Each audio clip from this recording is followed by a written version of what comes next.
So my presentation was quite informal since it was done with my friends. I made a poster, but I'm not in the country, so is it okay if I just send you a picture of that later? Yeah. Okay, thank you. I'm gonna start now.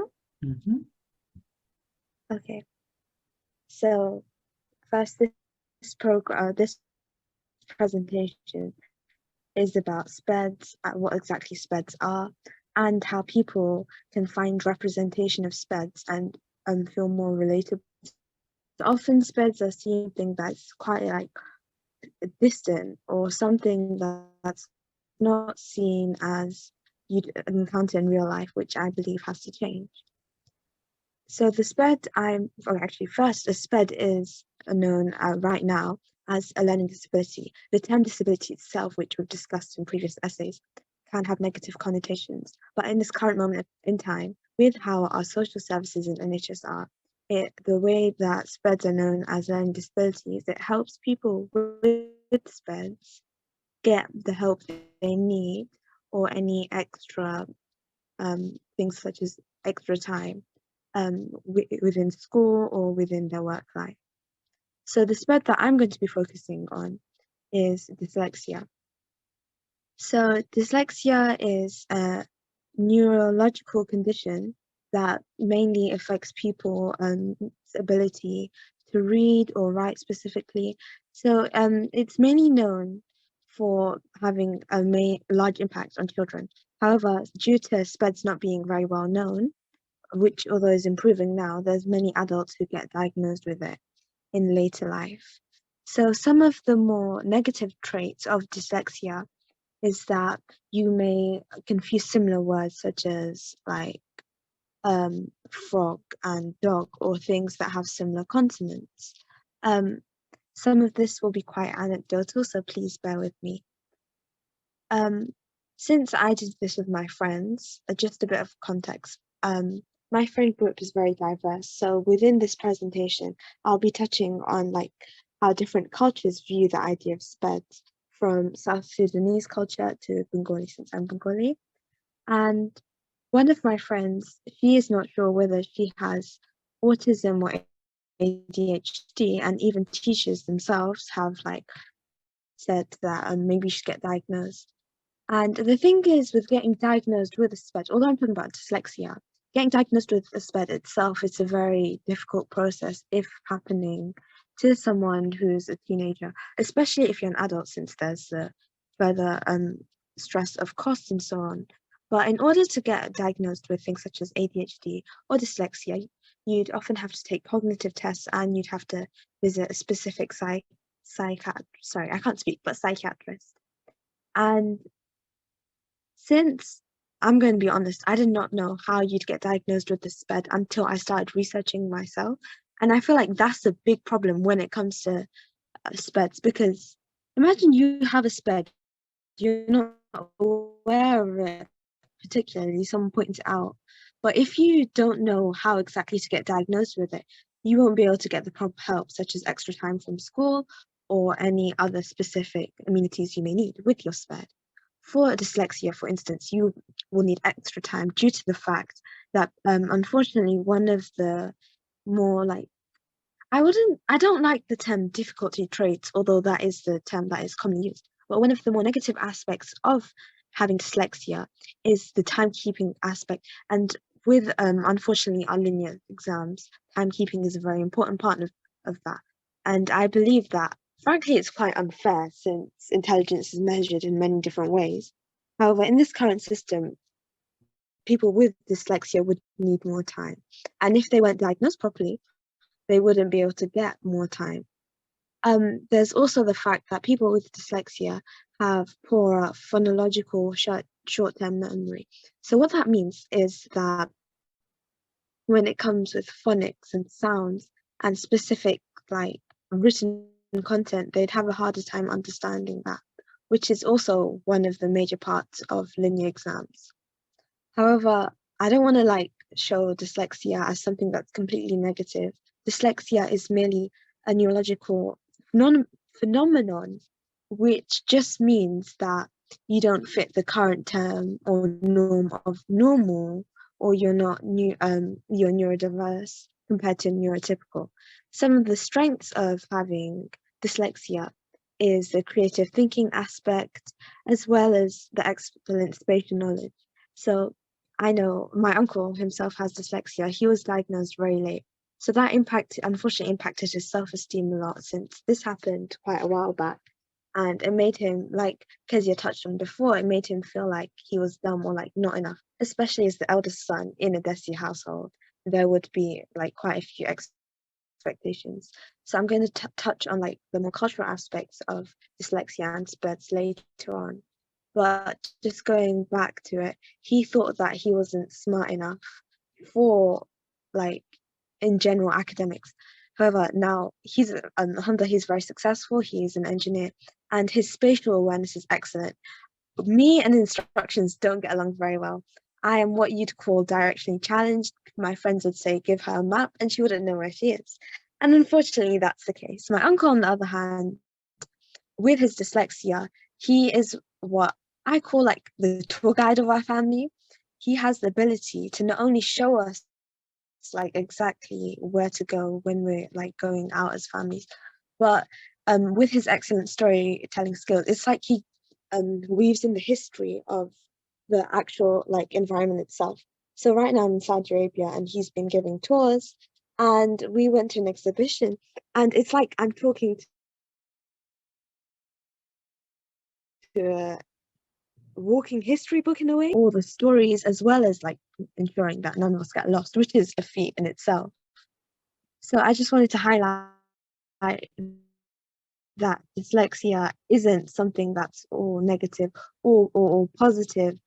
Rather, it's a neutral mental I don't like the word disability, quite frankly, I'm sorry, but rather it's just the fact that certain areas of the brain, the cerebellum, and the Broca's,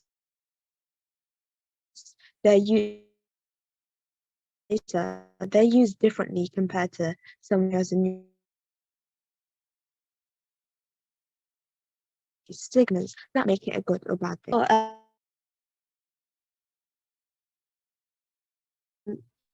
Onto the more informal aspect of my presentations and this with friends. I wanted to connect it to them, and we all like reading books. So what I did is I have main characters who have SPEDs, and they handle the issue.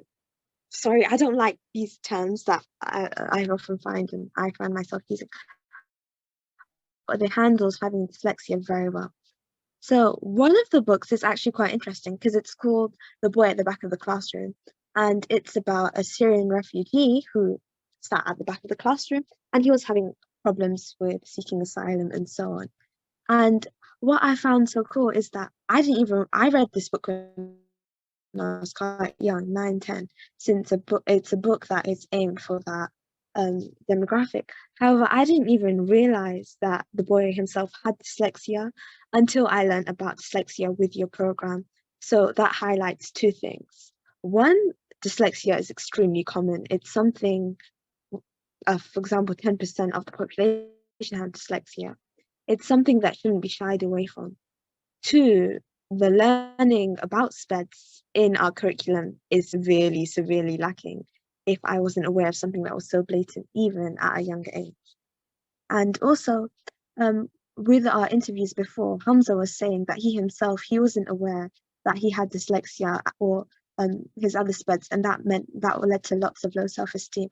And I feel like if people were educated about SPEDs a lot earlier, like you know how we have PSHE, like the usual, so on. I believe that I'd be highly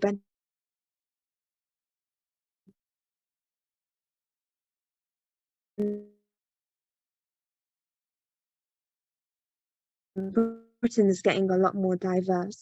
Unfortunately, our parents and the elder generation,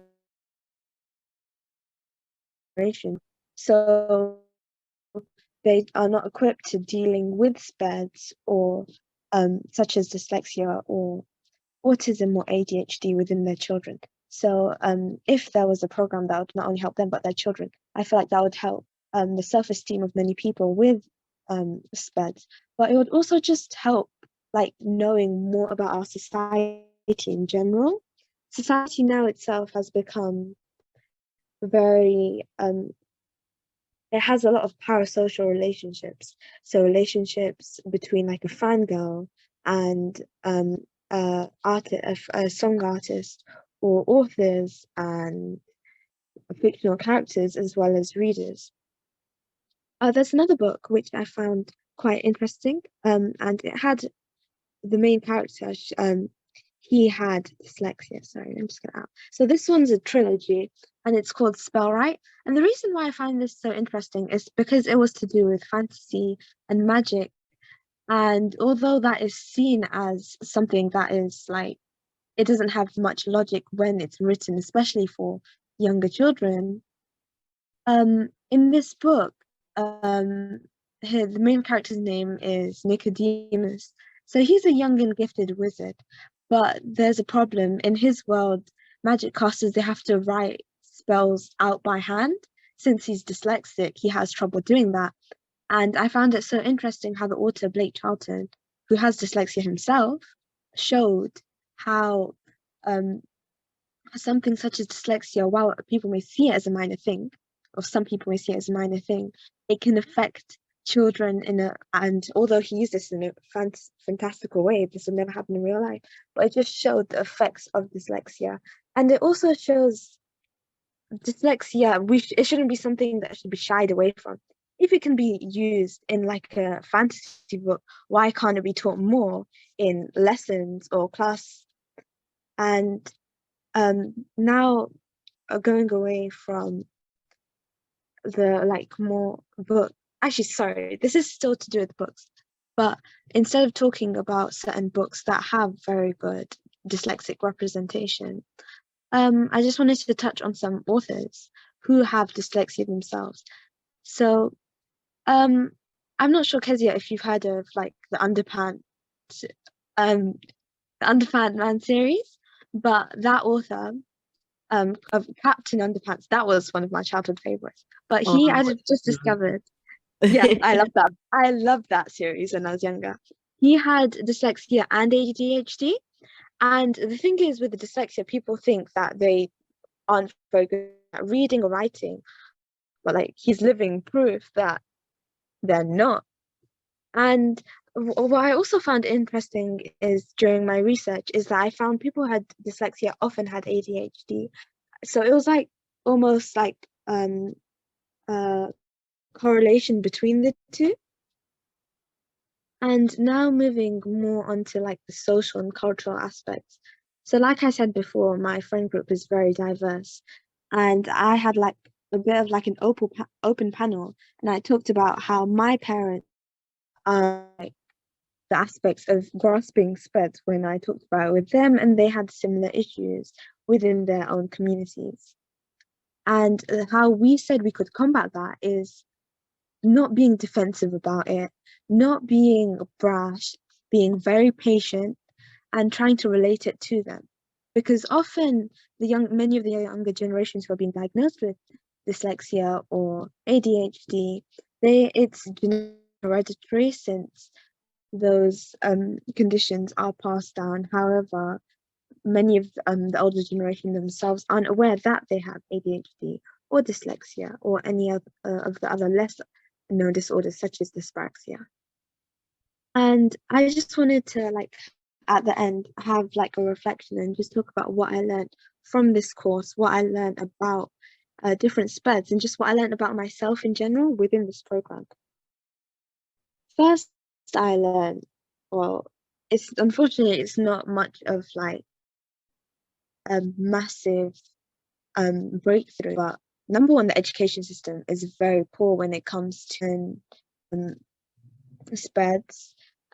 There's the same drivel about mental health, but I don't think it's being taught in a way that is very practical. It's more wishy-washy, and I believe that needs to be changed, especially for people who have SPED themselves. The same advice of like doing meditation, ensuring you're calm, that is not going to help on day-to-day life. Number two, I learned that I was very, very ignorant about SPEDs, despite like seeing myself as someone who was quite open to learning about new things. And this program has just taught me that SPEDs or any other disorders or mental conditions, they do not need to have as much of an illusion or stigma as is shown in society, which is still a long way to go. And from the presentation I had with them, they weren't aware of how dyslexia and ADHD often correlated. But my friend who wanted to get diagnosed with ADHD or autism, it was almost like a eureka moment for her, because she was learning so much about herself through this presentation, and I found that very rewarding. And it was also nice just to see all of us discussing these topics, which are otherwise known as taboo or not talked about as much within society and school. And that is the end of my presentation. Thank you.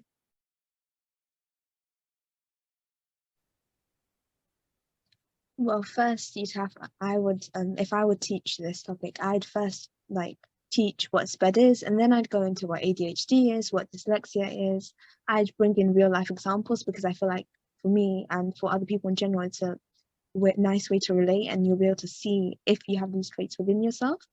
And then I will talk about how often that these two can correlate, and the way I'd bring it up is, again, through real life examples, bringing up people who have both, showing the different aspects of both ADHD and dyslexia, and how you can live with both of them very efficiently.